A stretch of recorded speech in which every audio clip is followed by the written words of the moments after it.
As many of you know, I am the co-director at the Western North Carolina Alliance, and I'm here tonight speaking on behalf of the 3,000 plus members and supporters that the Alliance has, primarily in North Carolina, but also throughout the Southeast.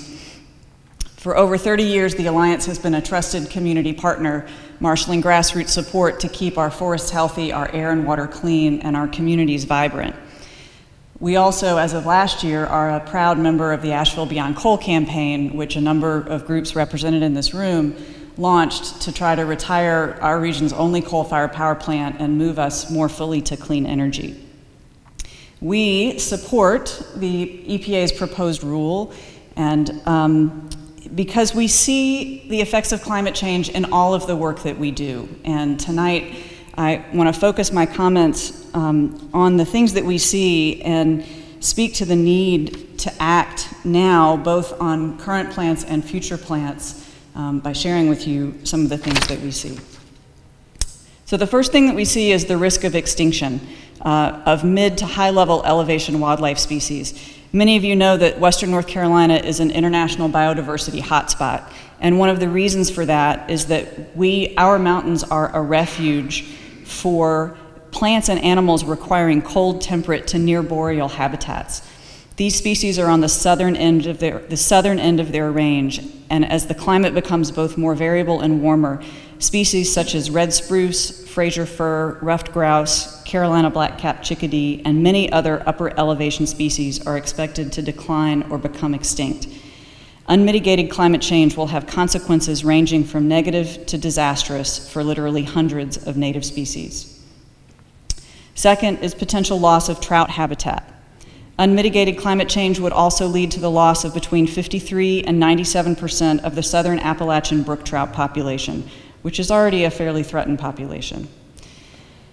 Not surprisingly, hotter weather. Asheville can expect 20 to 30 more 90-degree days during the year by 2050 from the warming that has already been set in motion. Unmitigated climate change would produce temperatures and weather similar to Atlanta, Georgia in Asheville by the year 2100. I moved from there, as probably many of you did. We don't want that. Fourth, loss of seasonality, and in particular such as the fall color that we see out our doors and windows today. The warming of the local climate will make our fall color more like the surrounding lowlands and less of the beautiful time of year that we see. And that, of course, will have a massive impact, as all of these will, on the economy of this region that is so dependent on the natural resources we have here. Fifth, widespread tree mortality. Climate change is likely to cause or exacerbate tree mortality and wildfires across the region through a combination of heat, stress, and drought. Sixth, expansion of fire ants into the mountains. Global warming will allow non-native pest species like fire ants to invade the mountains. They are already marching on their way here. Seventh, increased extreme weather events. July 2013 brought record rainfall to Western North Carolina, and along with it, disastrous flooding. Torrential rains, particularly 13.69 inches in July, flooded fields and ruined crops, ranging from tomatoes to sod, devastating local farmers.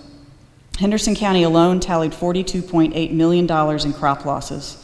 Increased flooding also leads to more landslides, loss in tourism dollars, and mold-related asthma deaths. 2013's record-breaking floods come just 5 years after the severe drought of August of 2008, where the French Broad River saw the lowest water level ever recorded. On the flip side, new clean energy technologies that produce less carbon pollution will create a new generation of green jobs for Western North Carolina.